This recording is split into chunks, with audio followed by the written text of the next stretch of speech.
Hi everyone, my name is Tuan Sami Amshah bin Tuan Zainal Abidin, and today I'm going to explain the origin of nasi goreng kampung and why we choose nasi goreng kampung as our main topic.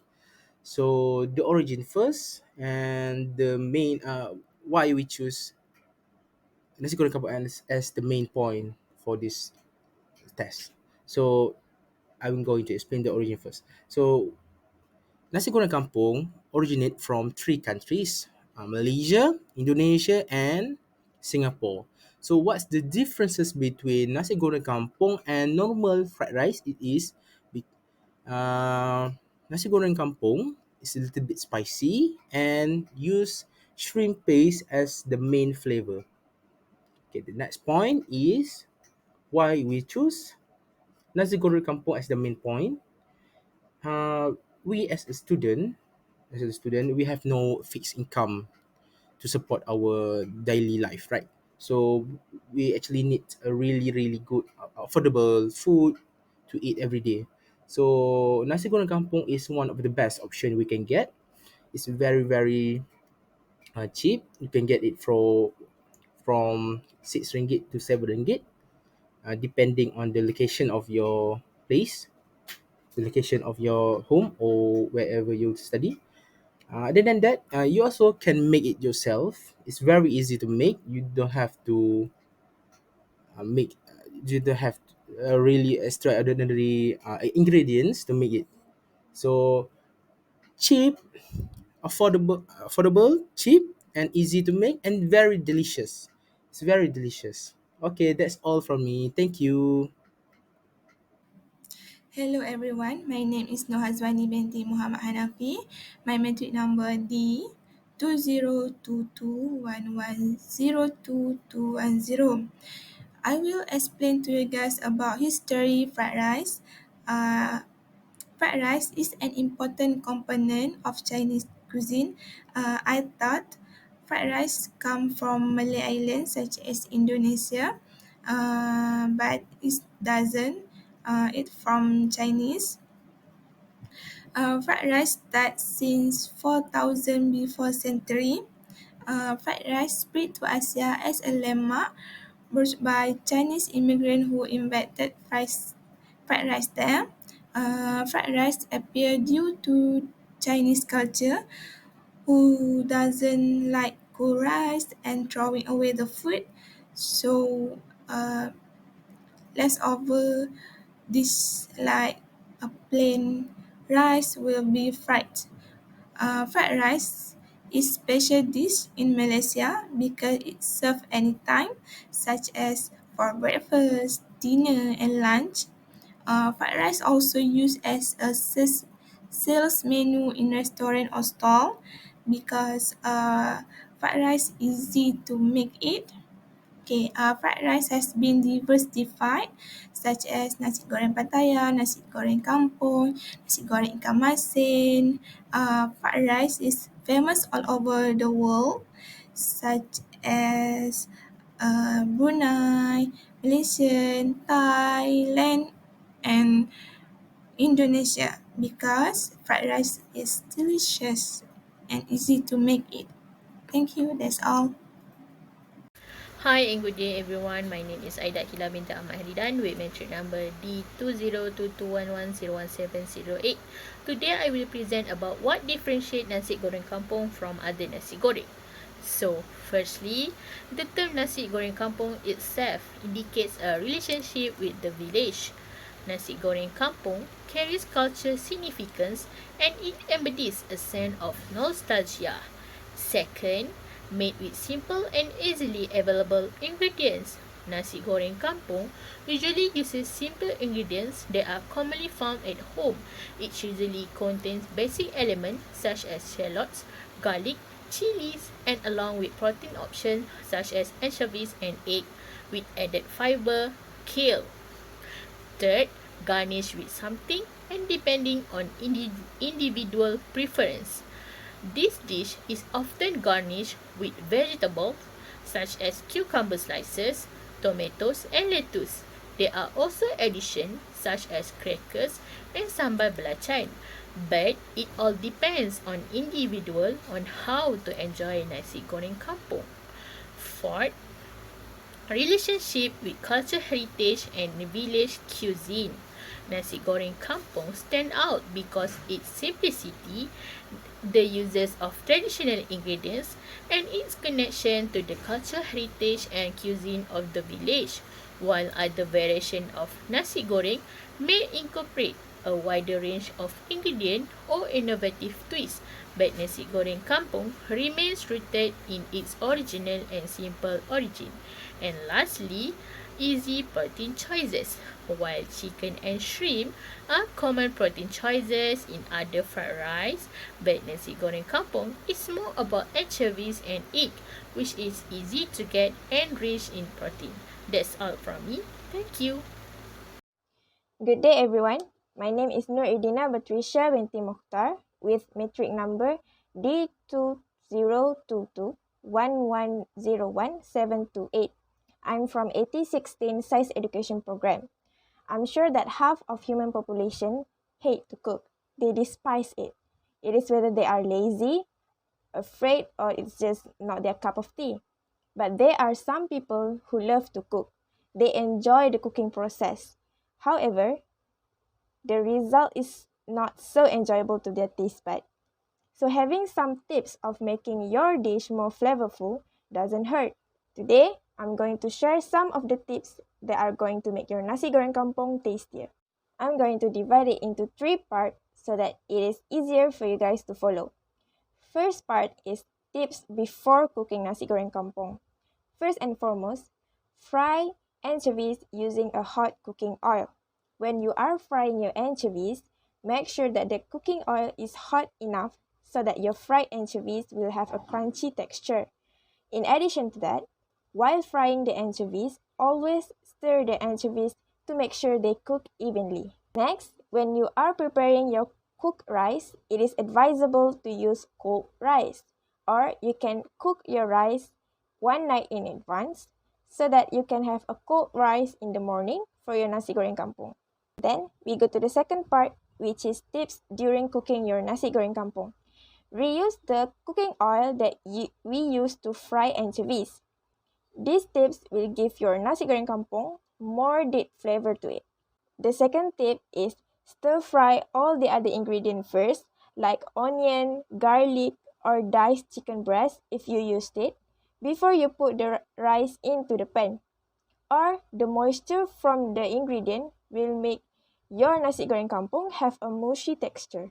Moreover, fry your nasi goreng kampung with high heat to make it more savory. The last part is tip after cooking your nasi goreng kampung.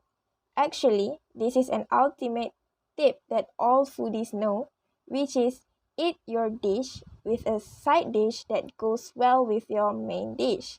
The main idea here is a combination of flavor. Side dish that will go well with nasi goreng kampung is sambal belacan, fish crackers, and with some hot chicken soup. That's all that I can share with you. I hope my tips can help you guys to enjoy your nasi goreng kampung more and brighten your days. Thank you. Hi everyone, my name is Kalaibani, anak perempuan Siva Siddharam. Today I would like to share don'ts when you prepare the fried rice. Firstly, using the wrong type of rice. There are a ton of different rice varieties out there, including short, medium, and long grain. The best kind of rice to use to fried rice is medium grain rice. Second, don't use fresh cooked rice. When it's come to cooking, we often live by the expression, fresher is better. When it's come to fried rice, you'll need to take a step back because it's always better use leftover rice. Thirdly, adding too much stuff on your fried rice. Although it may seem like you can including everything in your fried rice, but we should be concerned about the ingredient we added because when add lot of ingredient, it can affect taste of fried rice. Fourth, you are not adding enough aromatic ingredient. Aromatic ingredient is an easy way to elevate the taste and flavor. in your fried rice. One of the favorite ingredient to add to fried rice is garlic. Next, you forgot to cook your ingredient beforehand. Vegetable and proteins are the texture and flavor element that your fried rice needs. However, adding this ingredient without care can cause you alter the texture of the fried rice negatively. You should never add raw vegetable or protein to the fried rice. The odds are that will not cook fast enough, leading you either overcook your rice, undercook your protein and vegetable. Thank you.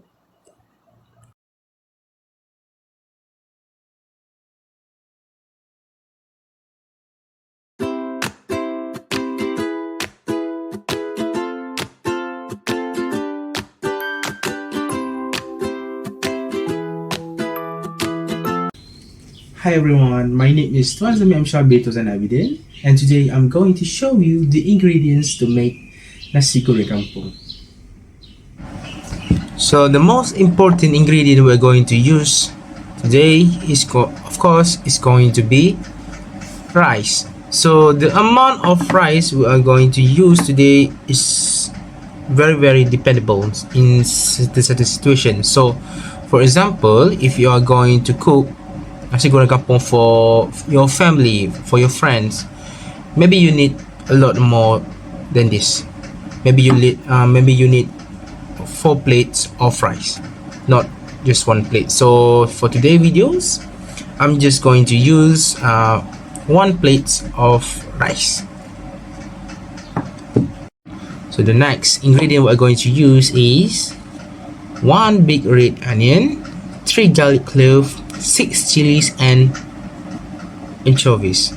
So the amount of anchovies we're going to use is according to you. You really likes or you don't like anchovies. So for example, if you don't like, maybe you need to reduce it. So why we are going to use 3 garlic cloves is because 3 garlic cloves will make our nasi goreng kampung have a strong aroma. Other than that, we're also going to use sugar, salt, 2 eggs and shrimp paste.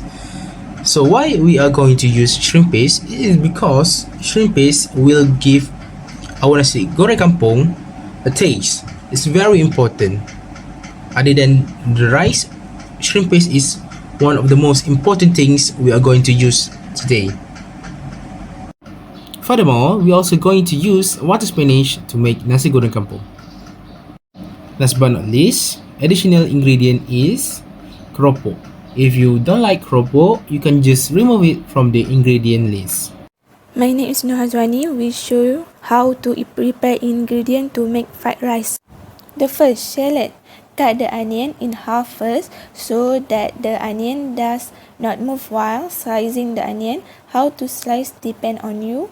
If I prefer this way because the slices are more beautiful. Tiny slice onion to cook quickly. The second is garlic. Lay down the garlic and slice it from the side, but be careful because it can hurt your fingers. The onion is sliced thinly so that it cook quickly, and the approximate thickness is the same as red onion, which is 0.2 centimeter. The next ingredient is red pepper. How to slice depend on your style. Some remove the stalk first before slicing, and some use the stalk as a handle when slicing. Slice diagonally and the thickness is 0.4 centimeter. The next ingredient is kale. Kale need to be rinsed with water first. The use of kale vegetable steam depend on your interest. If you want to use only leaf or steam, you can. How to slice depend on your comfort. Some cut them one by one, but I prefer to slice a lot at one because it saves time, and the thickness is the same. Estimate thickness of 2.5 centimeters because too long can chop. The next ingredient is egg. I break the egg using a spoon and put them in the container to make sure the egg used are still good. Next, anchovy. The quantity of anchovy is handful. Rinse anchovy with water. Next, seasoning. Put a spoonful of seasoning. If it doesn't taste good, add more time while cooking. Next, fried rice seasoning. Next is oil, only 2 spoons because too much oil causes greasy rice. The last ingredient is rice, cool rice. Rice is crushed first. Estimate rice is only 3 spoons. So the first step is to cook the rice. Take 1 cup of rice and put it into the cooking pot. Then fill the pot with some clean waters. It doesn't matter how much you put as long as the rice is submerged in the water because we are going to wash the rice. After filling the water, stir the rice using your hand in a circular motion for 10 times. Then proceed to softly massage the rice for 5 times. It is important to wash the rice because the unwashed rice have an excess starch and dust on it. If you didn't wash your rice, the cooked rice soon will have an unpleasant smell and flavors to it. Next, dump the murky water into the sink. Repeat the step 3 times, but do not overwash the rice because it will also wash away the nutrient from the rice that we need. Next, fill some water into the pot. Measure the depth of rice that is in the cooking pot using your index finger and mark it using your thumb. Then, take out your index finger without moving your thumb. Put the finger that you use to measure the depth of the rice, which is your index finger, on top of the rice surface, not the water surface. Fill in the water up to the mark of your finger. After that, put the cooking pot into the rice cooker and close it with the lid. Lastly, do not forget to turn the switch of cooking pot on. Next step is to fry anchovies. Pour 450 ml of cooking oil into the pan. Put it in high heat and wait for the oil to be heated. How to know that the oil was heated enough? When you see the smokes coming up from the oil, then the oil is heated. Put the anchovies into the pan after the oil is heated. Then stir the anchovies repeatedly so that it is truly fried. The other purpose of it also is to make sure that the anchovies is not burned. Once the color of anchovies turn golden brown, take the anchovies out and place it on the plate. The third step is making a simple scrambled eggs. Pour 15 ml of oil into the pot and put it in high heat. I'm using this portable cooking pot, but if you are using the stove, put it in medium heat instead. Beat 2 eggs in the bowl, and then after the smokes come out, which is when we know that the oil is heated, put it into the pot and stir it right away using a wooden spoon. Stir the egg until it is cooked. Okay, and the last step is to fry some fish crackers. Pour 450 ml of cooking oil into the pan. Put it in high heat and wait for it to be heated. Once you can see the smokes coming up from the oil, put the fish crackers into the pan. Once the fish crackers expand and change color into yellowish kind of white, like in the video,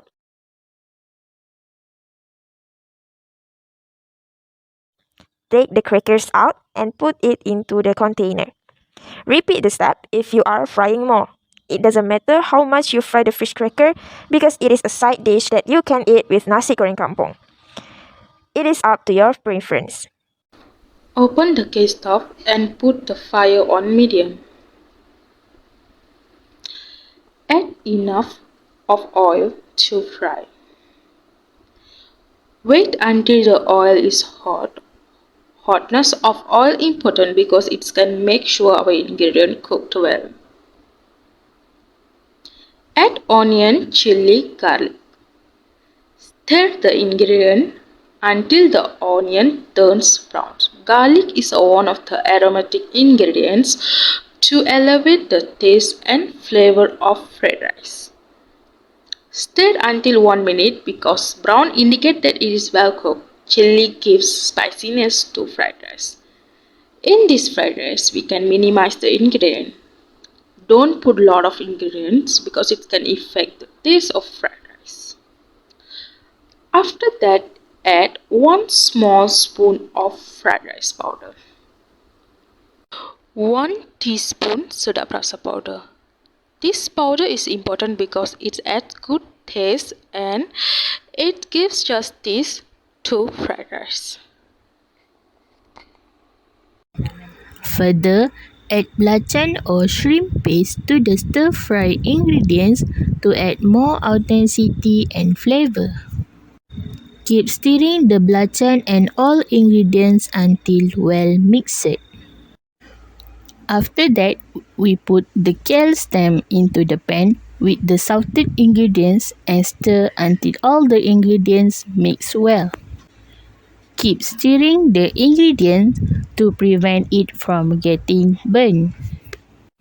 Next, when the kale stem look wilted, make a circle in the middle of the pan and place the rice.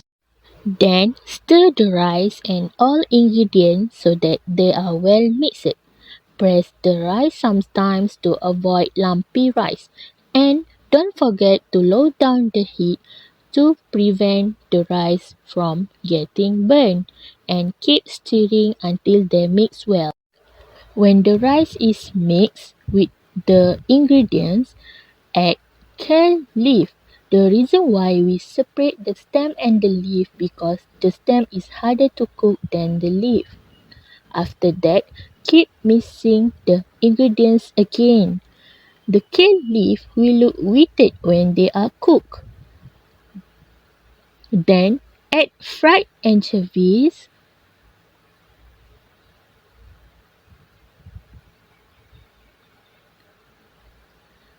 and also scrambled eggs. Then mix all the ingredients again until they are mixed well. Once everything is mixed, the way to know if the fried rice is cooked or not is to see the smoke coming out from it. If there is a smoke, then the rice is ready to serve. The way I serve this fried rice is to put the rice in a small bowl to get a round shape like this. Then decorate the fried rice with fish crackers and cucumber slices so that the rice look more appetizing. That's all from us. Have fun trying!